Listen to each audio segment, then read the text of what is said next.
melaporkan saudara Firdaus yang mengatakan di media sosialnya atau di media sosial bahwa orang yang tidak percaya dukun berarti syahadatnya batal. Nah, hari ini kita melaporkannya itu adalah dugaan tindak pidana yang dilakukan sama dia terkait penyebaran berita. Dari mana bohongnya? Pertama, orang yang tidak percaya dukun itu pertama tidak batal syahadatnya. Dan di dalam ajaran Islam itu tidak benar justru. Orang yang tidak percaya terhadap dukun, syahadatnya batal. Berarti secara tidak langsung dia mengatakan bahwa orang yang tidak percaya dukun, Islamnya pun batal. Karena syarat Islam itu salah satunya adalah syahadat. Rukun iman yang 6 itu salah satunya adalah syahadat gitu. Rukun Islam yang 6. Rukun Islam yang 5 ini syaratnya adalah syahadat. Artinya orang yang mau masuk Islam ini syaratnya adalah syahadat. Sedangkan tidak ada syarat syahadat. Syahadat itu pertama diucapkan dengan lisan dan diyakini dengan hati. Itu. Jadi orang yang tidak percaya kepada dukun itu tidak batal Islamnya. Jadi berdasarkan itu, apa yang disampaikan oleh saudara Firdaus ini terkait pernyataannya berarti dia sudah melakukan penyebaran atau melakukan berita yang cenderung itu bohong. Dari mana bohongnya? Karena Islam tidak mengajarkan itu. Artinya berita bohong yang disampaikan sama dia.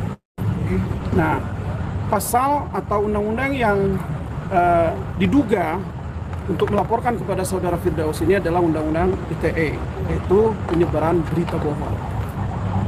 Dan pelapornya adalah saudari Dian.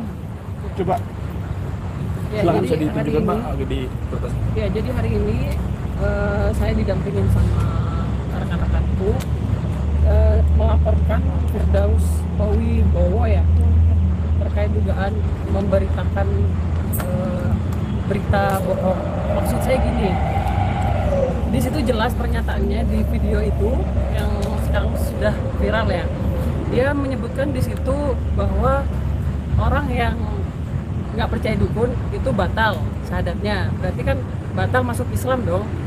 Nah, itu bagi saya sebagai pelapor yang umat Islam itu merasakan resah gitu loh. Karena kan agama Islam tuh punya kepercayaan bahwa kita harus percaya dengan Tuhan, percaya dengan Allah gitu loh.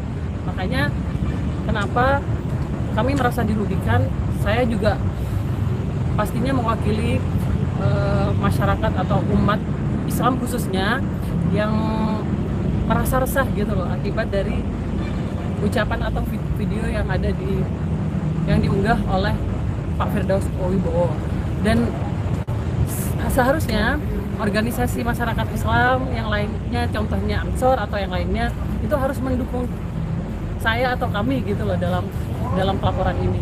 Mungkin itu aja, mungkin bisa dilanjutkan sama rekan saya. Boleh.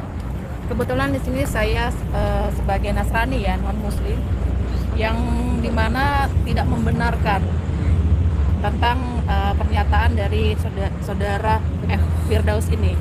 Kenapa? Karena dia menggiring opini masyarakat untuk percaya dukun. Sedangkan di agama masing-masing kita hanya percaya kepada Tuhan yang Maha Kuasa. Seperti itu dari saya. Dari saya pribadi itu berarti mau mengadu untuk perpecahan agama. Seperti itu menurut saya sih. Mungkin saya tambahin, intinya pernyataan Pak Firdaus Owi Bowo ini menyesatkan gitu loh. Karena kan kita punya ajaran masing-masing ya. Betul. Intinya menyesatkan. Mungkin Bang Muklas. Saya akan menambahkan dua konteks. Yang pertama dari segi pengacara. Firdaus ini kan sebagai pengacara ya. Harusnya Firdaus ini memberi contoh kepada di dunia hukum ini kan Firdaus menurut saya senior saya. Jadi kalau seperti ini, walaupun dia senior, udah saya nggak ikut-ikutan seperti ini. Nah, jadi dia sebagai pengacara harusnya memberi contoh kepada junior yang lain, dan dia mengatakan sesuatu apapun dia harus hati-hati gitu loh. Karena apa? Firdaus ini akan dilihat dan banyak yang akan menyontoh. Yang kedua, dari segi Islamnya, Firdaus ini kan Muslim ya, harusnya dia tahu gitu loh. Kalau Islam, di ajaran Islam, mohon maaf, ini ada Nasrani, saya sebagai Muslim pun, perkataan Firdaus yang mengatakan kalau tidak percaya dukun, maka syahadat akan batal. Padahal di rukun Islam itu sudah nyata loh. Ada 5. Yang pertama itu syahadat, bukan sholat. Jadi syahadat itu, mohon maaf, jangan main-main gitu loh dengan syahadat. Jadi semua tahu kita mau masuk Islam tanpa membaca syahadat, karena memang rukun Islam yang pertama itu penting, wajib. Jadi mohon untuk Firdaus ini lain kali saya minta kalau ngomong hati-hati, apalagi ini masalah terkait dengan agama. Di Nasrani pun tidak setuju apa yang dikatakan Firdaus ini, apalagi saya seorang Muslim. Itu sangat menyesatkan. Ya, Jadi tapi ini bisa takutnya berdampak jadi berpecah jadi ribut antara agama nggak sih Bang? Oh iya, jadi omongan Firdaus ini satu menyinggung ras, kelompok, baik kelompok agama ataupun kelompok-kelompok tertentu.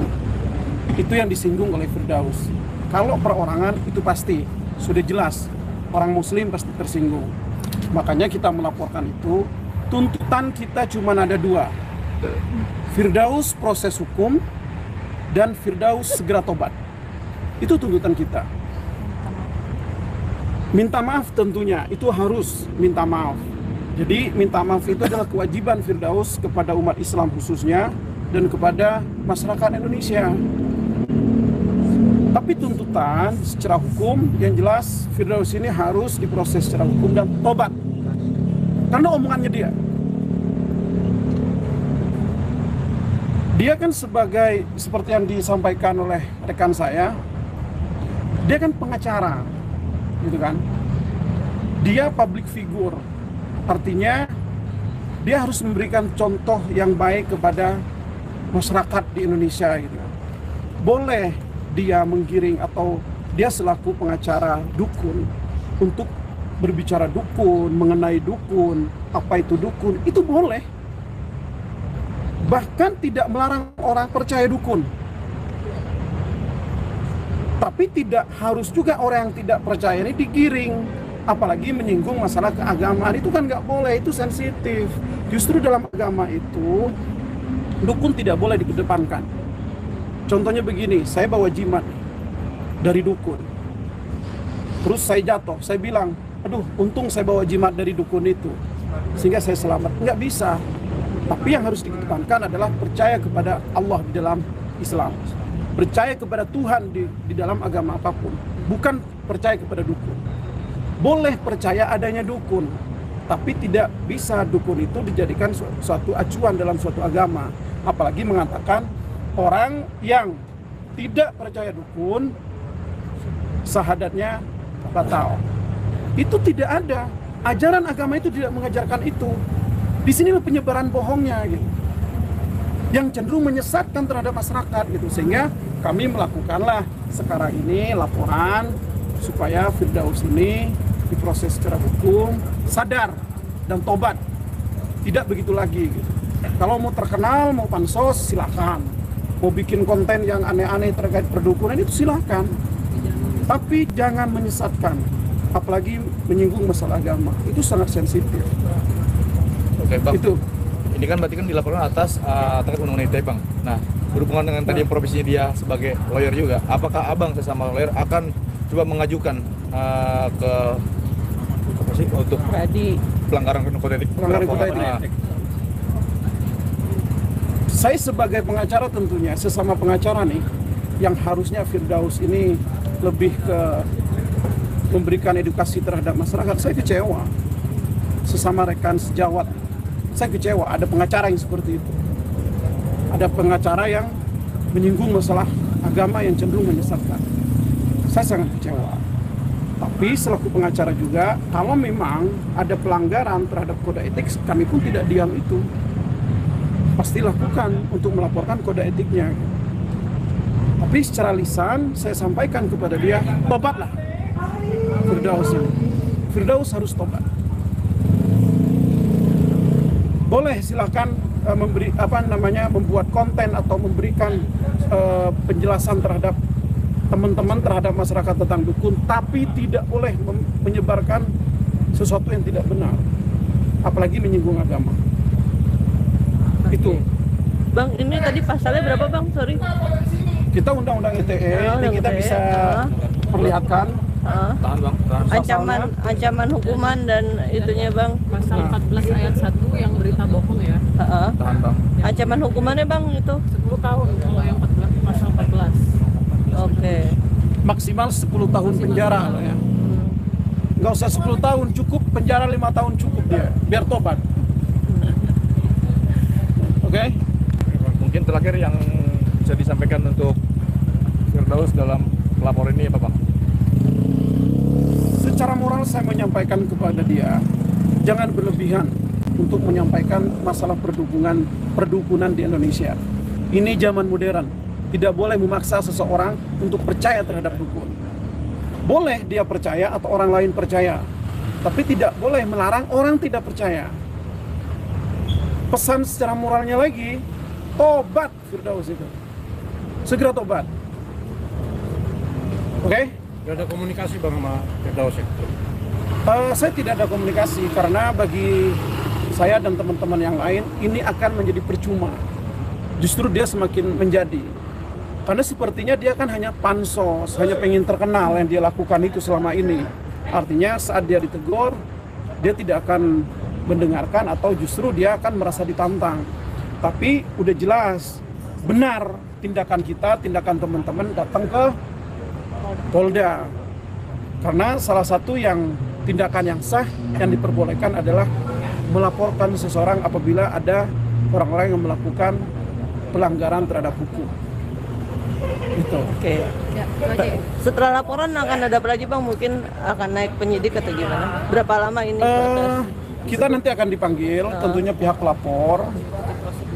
Kita ikutin prosedur dan saya percaya nih, kami percaya terhadap teman-teman penyidik di Polda ini, kawan-kawan pasti profesional dan demi menghentikan takutnya ada masyarakat yang tidak terima di masyarakat bawah tentunya nih untuk menghentikan tindakan-tindakan yang tidak kita inginkan, segera proses hukum. Karena tidak menutup kemungkinan besok-besok ini tidak hanya kita yang laporan. Orang-orang Islam ini bisa melaporkan loh. Orang yang menjunjung tinggi syahadat sebagai kalimat percaya kepada Allah dan Rasulnya, itu bisa tidak terima. Ormas-ormas Islam pun bisa tidak terima. Jangan sampai itu terjadi. Gitu. Mungkin tadi ada bukti yang disampaikan apa?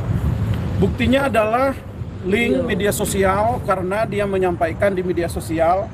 Ada beberapa link yang kita sampaikan, yang kita lampirkan sebagai bukti. Tinggal teman-teman penyidik mengkaji, menggelar tindak pidananya seperti apa dan apa yang harus dilakukan tentunya. Oke. Oke? Oke, terima kasih ya bang. Sama.